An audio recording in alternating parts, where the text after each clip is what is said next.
대규모 인명피해를 낸 제주항공 여객기 참사의 원인을 규명할 현장 사고 조사가 본격적으로 시작됐습니다. 여기에 참사 피해 규모를 키운 주요 원인으로 지목된 방위각 시설에 대해서도 규정 위반 지적이 계속 제기되고 있습니다. 관련 내용 김인규 항공대 비행교육원 원장, 사회부 백종규 기자와 자세히 짚어봅니다. 두 분 어서 오십시오. 네, 안녕하십니까. 자, 백 기자, 이번 참사에서 이 무안공항 활주로 끝에 있는 이 콘크리트 구조물이 피해를 키웠다 이런 지적들이 계속 나오고 있는데 그런데 이 구조물이 작년에 교체된 거라면서요? 네, 그렇습니다. 정부가 밝힌 내용인데요. 공항 활주로 끝단에 250m가량 떨어진 곳에 2m 높이의 콘크리트 구조물이 흙더미에 쌓여 있었습니다. 여객기의 착륙을 돕는 방위각 시설, 그러니까 로컬라이저인데요. 이를 지지하는 구조물입니다. 로컬라이저까지 합하면 모두 높이가 4m 정도가 됩니다. 공항 측은 지난해 내구연한인 15년이 다 된 로컬라이저를 교체하면서 기초제를 부강했다고 밝혔는데요. 국토부는 방위각 시설, 로컬라이저와 관련해 최초 설계 때도 둔덕 형태의 콘크리트 지지대가 들어간 형태라고 밝혔습니다. 이후에 개량 사업을 진행하면서 분리된 말뚝 형태의 두께 30cm 콘크리트 상반을 추가로 설치해 보강했다고 밝혔는데요. 지지대를 설치할 때 비바람에 흔들리면 안 되니까 이를 고정하기 위해서였다 이렇게 설명했습니다. 또 안전구역 밖에 있으니까 재료의 제한을 받지 않는다고 판단해서 콘크리트 지지대를 받친 것이라고 설명했는데요. 둔덕 형태로 지지대를 만든 이유와 관련해선 최초 설계 당시 최적의 시공 방식이었던 것 같다 이렇게 설명하기도 했습니다. 둔덕 높이가 2m가량 올라온 것에 대해서는 활주로 높이 이상으로 시설이 올라와 있지 않으면 이 시설이 성능을 발휘하지 못한다고 설명을 했는데요. 전파 각도가 충분히 나오지 않아서 항상 안테나가 높게 세워져야 한다 이렇게 강조를 했는데 둔덕 뒤의 외벽이 충돌 규모를 키웠냐는 지적에 대해선 사고 원인에 대해선 명확하게 조사를 하겠다 이 말을 계속 반복하고 있습니다. 결과적으로 대형 참사를 부른 요인으로 지목이 되지만 결과론적인 것이다 보니까 당시 상황에 대한 명확한 조사가 필요한 상황입니다. 예. 앞서 보도로도 전해드렸는데요. 국토부의 매뉴얼을 보면요. 방위각 지지대 토대는 지표면과 같은 높이로 또 연약한 집안에 설치하라고 규정이 돼 있지만 실제로는 콘크리트 구조물이지 않았습니까? 네, 그렇습니다. 이게 그럼 조사가 더 필요하겠지만 위반했다고 볼 수 있는 겁니까? 위반 여부를 지금 당장 이렇게 판단하기는 좀 어려운 부분도 있고요. 예. 좀 더 검토할 부분이 있습니다. 그러나 이제 저희가 이런 규정에 대한 그 기본적인 게 그 아이카오 다큐멘트 9157이라든가 거기에 근거한 그 국내 국토교통부 지침이라든가 설치 기준이 있습니다. 그런 내용들을 좀 더 면밀히 살펴볼 필요가 있습니다. 예. 그럼 조종사의 입장에서 보면 이걸 알았을까요? 사실은 이런 내용은 저도 비행을 하면서 보면 이런 사실을 알 수도 없고요. 알 필요도 없습니다. 이런 것들은 보통 이런 것들을 설치하거나 관리하는 사람들이 알고 관리할 내용이죠. 예. 외신에서도 사실 이게 이해하기 어렵다, 지적이 계속 나오고 있는 상황인데 이 부분은 어떻게 보십니까? 저도 사실은 이번 사고를 통해서 이런 시설물이 있다는 걸 알게 되었고요. 예. 사실은 저도 좀 납득이 안 가는 부분이기도 합니다. 어떤 부분이 납득이 안 가시는 거예요? 사실은 이런 그 시설물에 대해서 예. 이런 기준이 있는데 그런 기준에 대해서 이런 시설물의 어떤 목적이 일단은 어떤 목적인가 하는 거를 먼저 우리가 상기할 필요가 있고요. 그다음에 이 설치해 놓은 이런 그 시설물이 항공기가 이번처럼 오버런 했을 때 항공기의 피해를 최소화하거나 줄일 수 있는 어떤 그런 목적에 부합이 돼야 되는데 그런 것과는 어떤 전혀 고려가 되지 않은 그런 시설물이었지 않나 싶습니다. 예. 자, 백 기자, 이 관련해서 정부는 어떤 설명을 지금 내놓고 있습니까? 네, 정부는 일단 이 구조물 위치에 대해서 설명을 했는데요. 최소 기준보다는 멀고 권고 기준보다는 가깝다 이렇게 설명을 했습니다. 국제 기준 등에서는 최소 90m가 의무 기준이라고 하는데 권고 기준은 240m라고 합니다. 이 무안공항 이 구역 거리가 199m가 설정돼서 문제가 없다는 것인데요. 로컬라이저 이 구역에 더해 안전지대인 착륙대 거리까지 60m를 더하면 250여 미터 거리에 설치됐다는 것입니다. 또 로컬라이저가 활주로 종단 안전구역 외에 있다고 주장을 했는데요. 종단 구역이 뭐냐면 항공기가 착륙 후에 제때 멈추지 못하고 활주로 끝부분을 지나쳤을 경우에 항공기의 손상을 줄이기 위해 착륙대 종단 이후에 설정된 구역을 말합니다. 국토부는 항공 장애물 지침을 보면 공항 부지에 장애물로 간주하는 모든 장비나 설치물은 부러지기 쉬운 받침대에 장착해야 한다 이렇게 규정돼 있는데 예. 그런데 무안공항 로컬라이저 등 이 로컬라이저는 종단 안전 구역 외에 설비 장비였다. 그래서 규정에 적용되지 않았다. 이렇게 설명했습니다. 그러니까 로컬라이저와 지지대인 콘크리트 구조물도 규정상 문제가 없다. 이렇게 주장을 해왔습니다. 다만 전문가들은 공항 내 장애물 위험성이 확인된 만큼 규정 개정 등 후속 작업이 시급하다는 설명을 내놓고 있습니다. 네, 지금 국내 사고조사관 11명, 또 미국 합동조사관 8명이 사고 현장을 조사하고 있습니다. 미국 조사단도 오늘 이 방위각 시설, 지지 구조물을 살펴보는 데 집중했다고요? 네, 그렇습니다. 일단 미국 조사단 어제 도착을 했죠. 공항 방위각 시설을 이제 로컬라이저를 살펴봤습니다. 예. 미국 교통안전위원회와 연방항공청 그리고 보잉 관계사 등 조사단이 오늘 오후 2시 반쯤에 참사 현장을 둘러봤는데요. 현장에는 국토부 항공철도사고조사위원회 관계자들도 같이 동행을 했습니다. 이들은 바로 돌출된 콘크리트 구조물인 로컬라이저에 직접 올라봤습니다. 미국 조사단은 충돌로 파손된 로컬라이저 구조물을 꼼꼼하게 살펴봤는데요. 기체에는 가까이 접근하지 않고 주로 이 둔덕 위에서 사고기의 외부를 관찰했다고 합니다. 이게 사고 원인을 규명할 중요한 시설이라고 판단한 것으로 보입니다. 예. 자, 원장님, 이 무안공항의 종단 안전구역 자체도 기준보다 좀 짧았다 이런 지적이 나오고 있는데, 네. 그러니까 국내 권고 기준은 한 240m인데 무안공항은 199m, 200m가 채 안 되는 수준이었다. 네. 라는 지적에 대해서는 어떻게 생각하십니까? 일단은 뭐 199m라도 그게 이제 어쨌거나 우리가 이제 레서라고 하는데요. 그 종단 안전구역. 그게 이제 의무 범위가 있고 권고 범위가 있습니다. 지금 예. 먼저 말씀하신 것처럼 90m와 이제 저 런웨이 종단으로부터 따지면 사실 150m와 300m가 되는데요. 그 무안공항 같은 경우는 이제 이 시설 장비가 현재 251m 정도에 있습니다. 그게 비록 190km로 짧아진다 할지라도 사실은 권고 범위에는 있습니다. 근데 이제 국토부에서 제시하고 있는 그 작성한 그 제안이라든가 권고 사안에 보면은 이러한 것이 문제가 아니라 사실은 정밀 접근 활주로의 방위각 제공 그 시설이 이걸 그 시설로 분류할 수 있는가 하는 거하고 예. 네, 그다음에 종단 안전 구역의 연장 범위에 이거에 해당할 수 있는가 이런 걸 판단하는 게 우선 돼야 될 것 같습니다. 근데 이게 지금 국내 규정은 제가 240m라고 말씀드렸는데 국제 규정은 이보다 좀 더 깁니다. 그러니까 300m라고 하던데 네. 이게 이제 필요하니까 이렇게 계속 뭔가 권고도 있고 기준도 있는 거 아니겠습니까? 네, 그렇습니다. 이 300m인 이유가 혹시 있을까요? 국제 기준이? 사실은 이제 그 따져보면은 같은 길이긴 합니다. 어디를 기준으로 하냐에 따라 달라지는 거고요. 런웨이 끝으로부터 잡으면은 300m가 되고 런웨이에서 60m가 빠져나온 지역부터 측정을 하게 되면은 거기서부터 90m가 돼서 60, 90 합하면 150이 되는 겁니다. 그래서 전체적인 길이를 보면 같은 길이가 되고요. 그래서 국제 기준이 길고 국내 기준이 짧다 이거는 아니고요. 어디서부터 기준선을 잡느냐의 차이가 있는 것 같습니다. 예. 일각에서는 참사를 막을 수 있었던 대책으로 여러 가지들이 나오고 있는데 그중에 이마스가 등장했습니다. 네. 이게 어떤 것인지 설명을 좀 네. 해주시죠. 이마스가 뭐 Engineered Materials Arresting System이라고 해서 사실은 국내에는 아직 도입은 안 됐는데 해외 공항에는 이제 일부 도입된 공항이 있기도 합니다. 예. 이게 이제 이 시설이라고 하는 거는 이 하이 에너지 업서빙 머티리얼입니다. 이거는 무슨 얘기냐면 에너지를 흡수하는 어떤 그런 재질이라고 볼 수 있고요. 활주로 연장선 상에 기존에 있는 활주로는 표면이 굉장히 단단합니다. 예. 활주로의 하중을 견뎌야 되기 때문에. 예. 근데 이 지역은 기존의 표면보다 매우 소프트한 재질로 만들어서 만약에 항공기가 이 지역을 지나게 되면 항공기 랜딩 기어가 저항을 받아가지고 더 이상 나가지 않도록 이렇게 저지해주는 그런 역할을 해주는 그런 시설이 되겠습니다. 그러니까 활주로 자체가 브레이커 역할을 하는 거네요. 네, 그렇습니다. 근데 이게 이제 없었다라는 거 아니겠습니까? 우리나라에는 없고요. 외국도 이제 아직 많은 공항은 없습니다. 그런데 이게 점점 이 설치가 이제 증가되는 상황에 있는 거고요. 그래서 특히나 이제 이번 그 무안이라든가 이런 이 짧은 활주로라든가 그런 데는 이런 시설의 설치를 적극 고려할 필요가 있어 보입니다. 그러면 만약에 이제 이게 있었다라고 한다면은 같은 상황을 저희가 가정을 했을 때 다시 말씀드려서 동체 착륙이라는 상황을 가정했을 때 피해가 좀 감소할 수 있었을까요?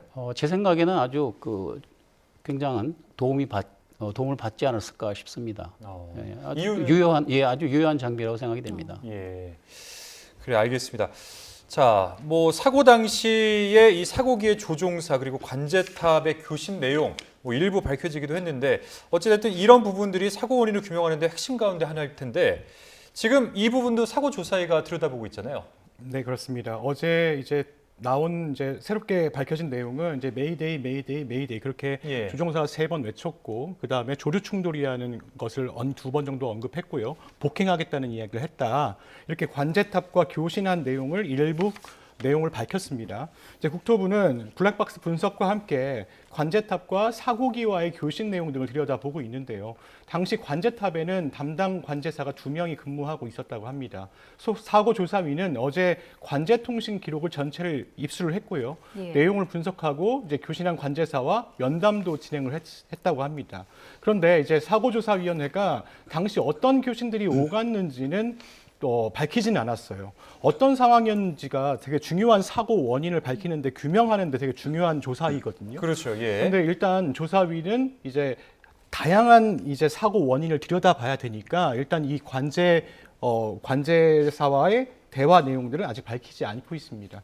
일단 또 사고기가 이전까지 이제 충분한 정비 시간이 없었다 이런 지적도 나왔는데요. 예. 국토부는 이제 정비 시간 외에 복합적으로 다른 요소를 고려해야 하는지 살펴보면서 제도 개선 여부를 판단하겠다고 합니다. 이제 사고 기종의 B737이잖아요. 국토부가 정한 이륙 정비 최소 시간은 28분이다 이렇게 밝히기도 했습니다. 예, 말씀해 주신 것처럼 어떤 상황이었는지가 정말 중요한 사고 원인의 조사 과정이 될 텐데 기장이 조류 충돌을 외치고 메이데이를 선언한 이후 갑자기 관제탑과 교신 장애가 발생했다 이렇게 전해지고 있거든요. 어떤 상황들을 예상해 볼 수 있겠습니까? 물론 이제 예상되는 부분이긴 한데요. 일단은 조류 충돌 시점에서 우리가 이제 물론 시점이 굉장히 중요합니다. 접근 단계에서 조류 충돌했고 기장이 복행을 결정했다. 그렇게 보면은 사실은 그 통신 장애라든가 그다음에 전원이 차단됐다든가 이런 거는 양쪽 엔진이 다 나갔을 경우를 우리가 간주할 수 있을 것 같습니다. 엔진이요? 네. 예. 엔진이라는 거는 사실은 하나의 그 제너레이터와 같습니다. 발전기와 같이 거기에 발전기가 연결돼 있어서 엔진이 구동되는 동안에는 이 발전기를 돌려서 항공기에 필요로 하는 전원이라든가 이런 것들을 공급합니다. 근데 이것들이 2개가 다 나갈 경우에는 전기가 없어지는 거죠. 예. 그럴 경우는 저희가 DC 배터리로 전환을 하게 됩니다. 그러니까 전자 장비에 그 전원이 공급이 안 될 경우에는 끊길 수 있다. 지금 그 말씀해 네, 주신 것 그렇습니다. 같아요. 그래서 그렇죠? 전원 차단이라는 얘기가 아마 거기서 나오는 것 같고요. 예. 그래서 DC 배터리로 만약에 전원이 넘어가게 되면 통신이 최소한의 장비만 사용하게 되기 때문에 기장 쪽 라디오 하나만 사용이 가능해집니다. 그렇게 되면은 아마 그 급박한 상황에서 부기장이 아마 통신을 담당했을 건데 라디오를 갑자기 바꿔서 통신을 하기에는 시간적으로나 환경적으로 좀 어렵지 않았을까 싶습니다. 그러니까 지금 그 원인에 대해서는 어떻게 보시는 거예요? 그러니까 이게 이제 왜 끊겼을까라는 것을 저희가 이야기를 할 때, 그러니까 이게 위치가 뭐 먼 거리가 아니잖아요. 네. 비교적 가까운 거리고 지금 엔진도 2개가 다 나갔을 때 전원이 꺼졌을 것이고 그 상황이 돼야만 이제 교신이 안 됐을 텐데 지금 이 상황은 왜라고 보십니까? 지금 그래서 그게 제일 미스터리한 부분이고요. 예. 이게 조종사가 최종 접근을 얼마 앞두고서 만약에 조류 충돌했다. 그러면은 원래 제작사라든가 조종사한테 훈련을 할 때는 그 상태에서 바로 착륙을 하도록 권합니다. 그런데 만약에 조종사가 착각을 했거나 한쪽 엔진이 아직 살아있다고 생각해서 복행을 결정했다면은 지금 같은 상황이 될 수 있고요. 근데 사실은 한쪽 엔진만 죽은 게 아니고 2 엔진이 다 죽었다. 그런 상황이 이미 복행을 결심한 상황에서 상승을 하게 되는 그런 결과가 된 거죠. 예. 조종사는 그런 예. 상황을 늦게 인지하게 된 거고요. 조류 충돌 시점도 굉장히 중요하겠어요. 예, 그 부분이 굉장히 중요합니다.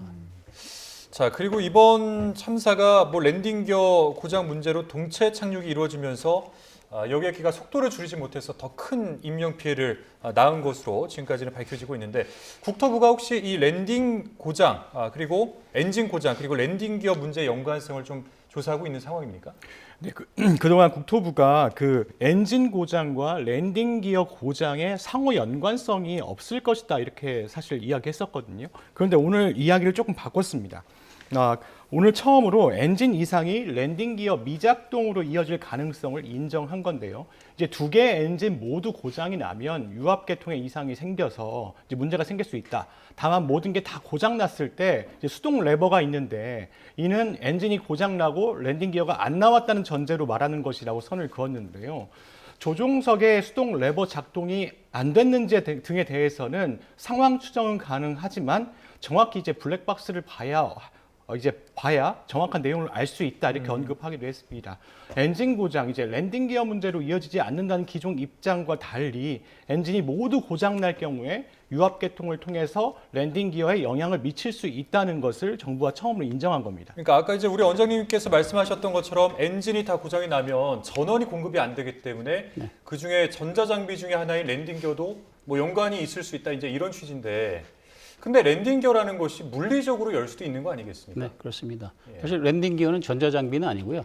유압으로 작동을 합니다. 그러니까 엔진이 돌아가는 거는 유압도 작동을 펌프를 작동도 시키고요. 제너레이터를 통해서 전기도 발생시키고 예. 기압을 기내에 여압을 시키는 공기도 발생시키고 여러 가지 역할을 합니다. 단순하게 추력만 얻는 게 아니고요. 예. 예. 그런데 첫 번째 착륙 시도 때는 앞바퀴가 좀 정상적으로 내려온 것 같다 이렇게 보여지기도 했지 않습니까? 네, 그렇습니다. 그래서 저희가 그 부분이 지금 이해가 안 되는 게 첫 번째 접근 상태에서는 분명히 랜딩 기어가 내려왔다. 예. 근데 그 상황에서 한쪽 엔진이 나갔건 두 쪽 엔진이 다 나갔건 간에 사실은 그 상황에서는 바로 내려서 착륙시키는 게 제일 적절한 조치인데 그래서 그게 어느 시점이었는가가 굉장히 중요해지는 거죠. 그럼 어떤 가정을 저희가 해볼 수 있을까요? 첫 번째 랜딩 시도 때는 랜딩 기어가 작동을 했는데 네. 폭행 이후에 이게 이제 안 내려왔단 말이죠. 복행 이후에 안 내려왔다기보다는 복행을 결정하고 난 다음에 그러니까 조류 충돌을 한 거죠. 예. 접근하다가 조류 충돌을 했는데 기장이 거기서 습관적으로 어떤 관습적으로 복행을 결정한 거죠. 그러고 난 다음에 나머지 엔진도 나갔다든가 그래서 두 개 엔진이 다 나간 상황이 된 겁니다. 지금 추측을 하는 네, 상황인 그렇습니다. 거죠. 그래서 근데 그 이후의 상황을 만약에 우리가 또 이렇게 추적을 해 본다면은 그 상황에서 다시 올라가서 바로 180도 돌아 내리지 않습니까? 그렇다면은 엔진 두 개가 다 나가지 않았다면 그 상황 자체가 아예 성립이 안 되는 그렇죠. 겁니다. 근데 나갔어도 이게 수동으로 작동을 할 수 있다라는 거 아니겠습니까? 수동으로 작동은 가능한데요. 예. 보통 수동으로 하는 거는 시간이 많이 걸립니다. 그렇기 때문에 그 짧은 시간에는 좀 어려웠을 것 같습니다. 예, 동체 착륙 이야기가 나와서요.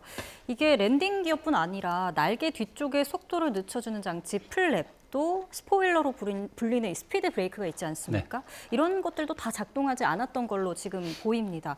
긴박하게 동체 착륙을 시도한 이유가 어디에 있다고 보십니까?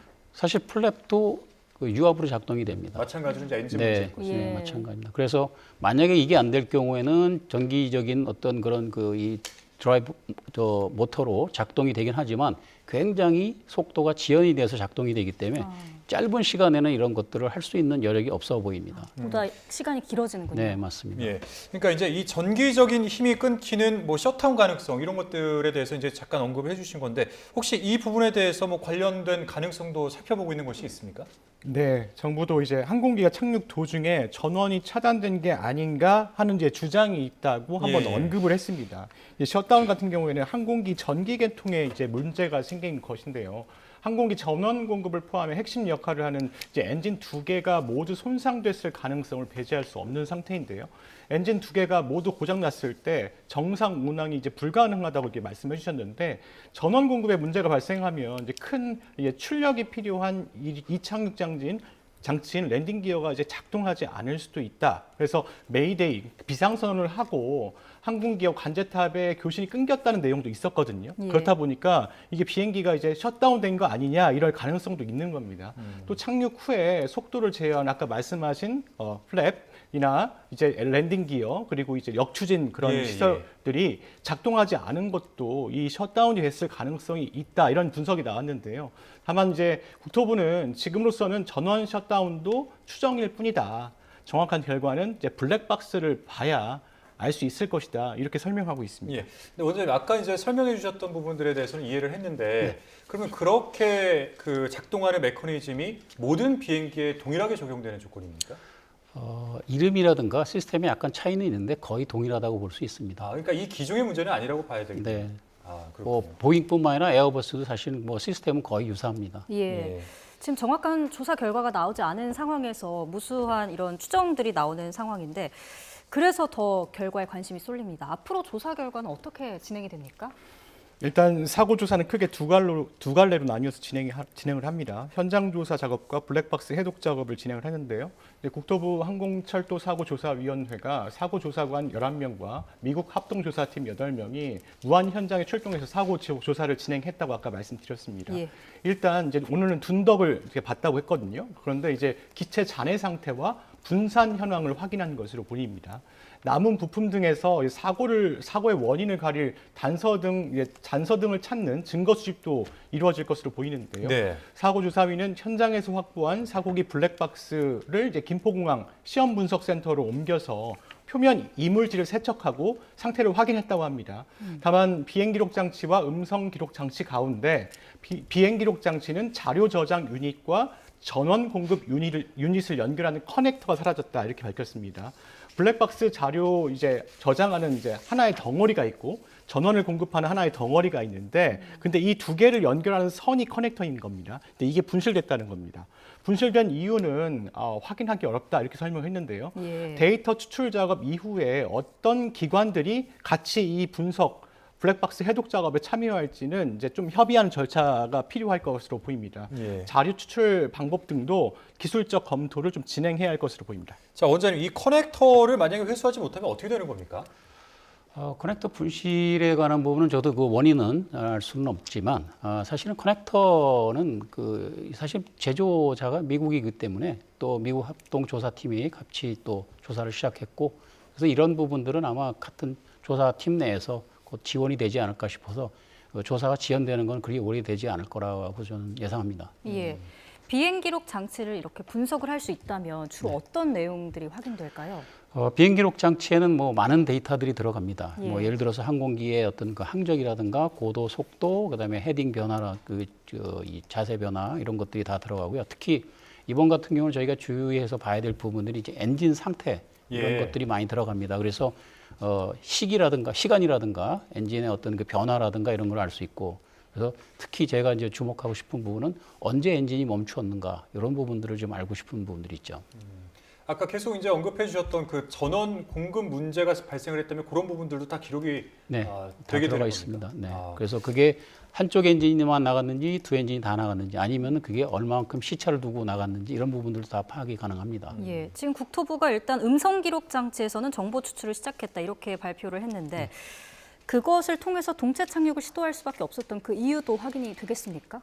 처음에는 저는 그런 거를 기대했었었는데요. 예. 사실은 이렇게 급박하게 돌고 내려오고 하는 그런 상황을 저희가 보다 보니까 그런 것들을 충분하게 서로 간에 얘기하면서 아니면 체크리스트를 수행하면서 할 수가 없지 않았을까 하는 어떤 그런 우려도 좀 듭니다. 시간적으로. 네, 그렇습니다. 원래라면은 여유가 있이 체크리스트를 수행하고 어떤 거를 지시를 하고 부기장은 그걸 따르고 예. 서로 간에 상호 체크를 하고 이게 크로스 체크를 하고 이런 절차들이 다 녹음이 되기 마련인데 시간이 워낙 짧다 보니까 이런 많은 부분들이 생략되지 않았을까 하는 우려가 좀 있습니다. 예. 결과는 바로 나옵니까? 음성 기록 장치 음성 분석 기록 결과는? 장치는 뭐 일단은 어느 정도 분석이 되면은 일단 일부만이라도 아마 국토부가 오픈하지 않을까 싶은데요. 근데 이 부분은 좀 조심스러운 게 예. 조사가 끝나지 않은 상태에서 일부만 자꾸만 이렇게 오픈하게 되면은 예. 그 또 오해라든가 또 다른 어떤 그런 추측들이, 이견들, 추측들이 예. 또 난무할 수도 있어서 그냥 좀 조심스럽게 이거는 좀 우리가 지켜봐야 될 것 같습니다. 예.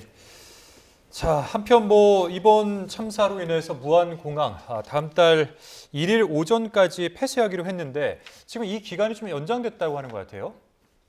네, 그렇습니다. 이제 내일 오전 5시까지 잠정 폐쇄를 할 예정이었던 무안공항 활주로가 7일 오전 6시까지 폐쇄를 연장했습니다. 국토부는 이제 재개장 시점은 현장 사고 수습 상황에 따라서 추가로 판단할 것이라고 밝혔는데요.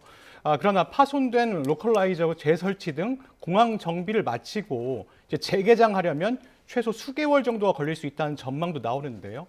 게다가요.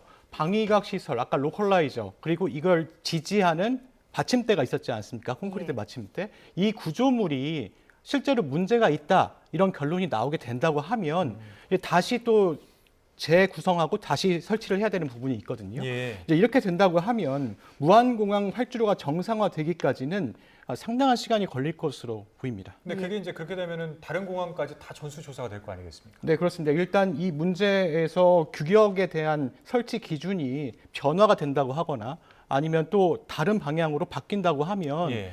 이 부분도 이제 다른 공항에 적용해야 되는 부분도 있죠. 그런데 그렇죠. 적용하려면 일단 그 어느 정도의 일정 기준을 두거든요. 일정 기간을 두기 때문에 뭐 그 문제는 조금 차치하고서라도 이제 무안공항에서만큼은 활주로를 다시 여는데 좀 시간이 걸릴 수 있다. 이런 전망도 나옵니다. 예. 네, 지금 조류 충돌이 1차 원인으로 확인이 되고 있는 상황에서 국내 공항에 이 조류 탐지 레이더가 하나도 없다 이렇게 전해지고 있거든요. 사실 무안공항 안에서도 담당 직원들이 부족했던 거 아니냐 이런 걱정 또 마음도 드는데 대비가 미흡한 거 아닙니까? 사실은 우리가 이제 모든 것이 비용의 문제인데요. 저희가 공항 같은 경우는 예를 들어 뭐 청주나 예천, 대구 같은 내륙에 있는 공항을 제외하고는 거의 모든 공항이 해변가에 면에 있습니다. 그렇기 때문에 또 해변에 있다는 것은 또 조류 활동이 활발해지거나 아니면 철새 도래지가 인접해 있고 그렇기 때문에 어쩔 수 없이 저희 나라에 있는 공항들이 조류 활동에 노출될 수밖에 없는 그런 상황인데요. 이런 공항들에 저희가 어떤 그런 조류 탐지 레이더라든가 이런 걸 다 설치하고자 한다면은 장기간에 대한 어떤 그런 이 계획도 필요하고요. 또 비용도 또 예산이 또 많이 소요되지 않을까 생각은 됩니다. 근데 또 이제 무안공항 외에 뭐 김해공항도 대책이 필요하다 이런 지적이 나오던데 혹시 뭐 다른 공항에서도 어떤 대책들이 좀 필요할 거라고 보십니까? 사실은 뭐 김해도 유명한 철새 도래지 하나이고요. 뭐 사실 제주도 많이 뭐 철새라든가 새들이 많이 활동하는데 뭐 어느 공항 하나에만 우리가 초점을 맞출 건 아니고 전반적인 어떤 그런 이 시스템에 대한 부분을 살펴볼 필요가 있고요. 그다음에 이번에 이제 문제가 됐거나 좀 약간 언론에 나왔던 부분 중에 하나가 조류 퇴치팀 인원에 대한 부분이 얘기가 나왔지 않습니까? 그래서 뭐 예상이 원래 인원이 얼마인데 그날 근무한 인원이 얼마였다 뭐 이런 얘기도 나오지만 그런 인력에 대한 부분하고 단순하게 인력만 보관해서는 조금 한계가 있습니다. 그래서 사람이 직접 쫓아다니면서 새를 쫓는 거와 어떤 시스템적으로 예를 들면 어떤 이 새가 싫어하는 어떤 그 데시벨의 사운드를 계속 울려줄 수 있는 어떤 그런 시스템도 갖출 수 있고 여러 가지 또 해외에서 그런 사례들도 우리가 찾아볼 수 있습니다. 그래서 그런 것들도 같이 좀 연구할 필요가 있겠습니다. 자, 오늘 저 한 가지만 더 여쭤보겠습니다. 이 사고기가 뭐 알려진 보도에 의하면은 한 이틀 동안 굉장히 많은 횟수의 운항을 했다 이렇게 이제 알려졌는데 이런 부분들이 혹시 뭐 엔진 이상을 좀 일으킬 원인으로 작용될 수도 있겠습니까? 있다 없다 말씀드리기가 굉장히 좀 어려운데요. 예, 뭐 많이 운항을 했다 해도 결국은 이제 그 최소한의 시간이라든가 법적인 어떤 그런 부분들은 지키면서 운항을 했을 거기 때문에 근데 이제 우려하는 부분들은 이제 뭐 예를 들어 정비 시간이 28분이라든가 뭐 그런 것들도 저희가 언급하고 했지만 아까 저희가 들어오기 전에 뉴스 보니까 내년부터 제주항공의 운항 횟수를 줄이겠다 뭐 이런 얘기가 나왔습니다. 근데 결국은 안전을 위해서라고 합니다. 그렇다면 안전을 위해서는 횟수도 줄인다는 건 결국은 인터벌을 늘린다는 얘기가 되거든요. 예. 그렇게 함으로 인해서 조종사나 그 승무원들의 어떤 그런 점검이나 레스트 시간도 느리지만 정비사가 점검할 수 있는 시간도 느리게 되는 결과를 낳게 되기 때문에 결국은 그런 것들이 안전과 직접적인 연관이 있다고 보여집니다. 그러니까 운항 횟수 자체만 두고 봤을 때는 문제가 있다라고 보기는 조금 섣부르다. 사실은 그게 문제 있다 없다 얘기가 좀 애매한 거죠. 법적인 요건을 충족했느냐 안 했느냐 이런 부분이기 그러네요. 때문에. 네. 알겠습니다. 자, 여기까지 듣도록 하겠습니다. 지금까지 김인규 항공대 비행교육원 원장 그리고 사회부 백준규 기자와 함께 이야기 나눴습니다. 고맙습니다.